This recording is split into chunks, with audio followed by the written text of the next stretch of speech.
مش الحزب الوطني اللي عمله، جميع جماهير مصر خرجت بتقول كلمتين.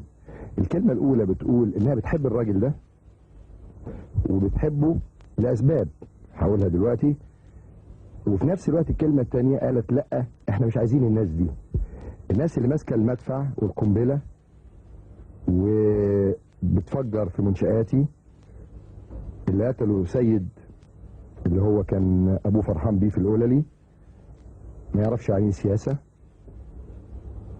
وضربوه بقنبلة مات، وقتلوا شيماء برضه طفلة صغيرة وردة جميلة ما تعرفش يعني ايه سياسة، ما تعرفش حاجة لسه في الدنيا متفتحة.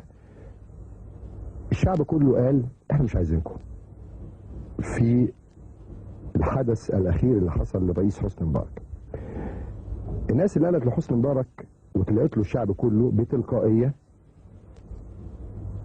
يمكن مش في مصر ويمكن معظم الدول العربية مواطنين ليهم، أنا شفت من الكويت ومن السودان معظم الدول، لأن حسني مبارك يمكن ما كانش يعرف ده، إنه ليه رصيد كبير جدا عند شعب مصر، بس الرصيد ده ما طلعش ما تفجرش إلا لما كان فيه حسوا إن حسني مبارك في خطر.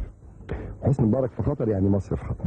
رمز مصر كلها بيسافر لإفريقيا يحضر مؤتمر القمة، مهتم بمشاكل قارته، وفي الغربة يفاجأ بشوية أولاد مجرمين بيحاولوا يعتدوا عليه.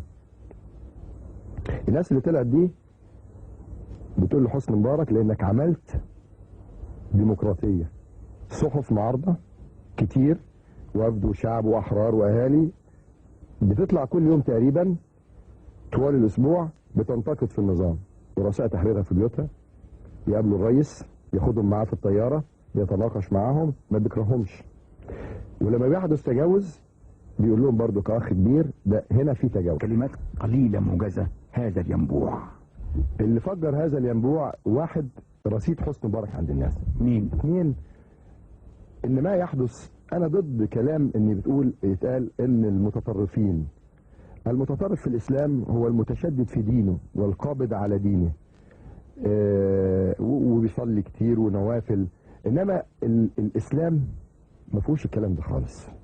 وانا مش بقول له بيشوهوا الاسلام، الاسلام دين جميل ولا يشوه، لكن للاسف بيشوهوا المسلمين.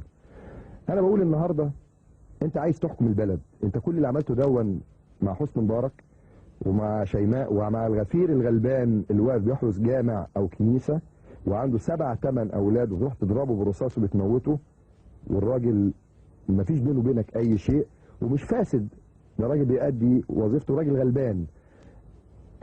انت النهارده عندك الدكتور عاطف سيدي بيشتغل 18 ساعه في اليوم، صفوت شريف طول النهار والليل قاعد في التلفزيون، عبد الحليم وزير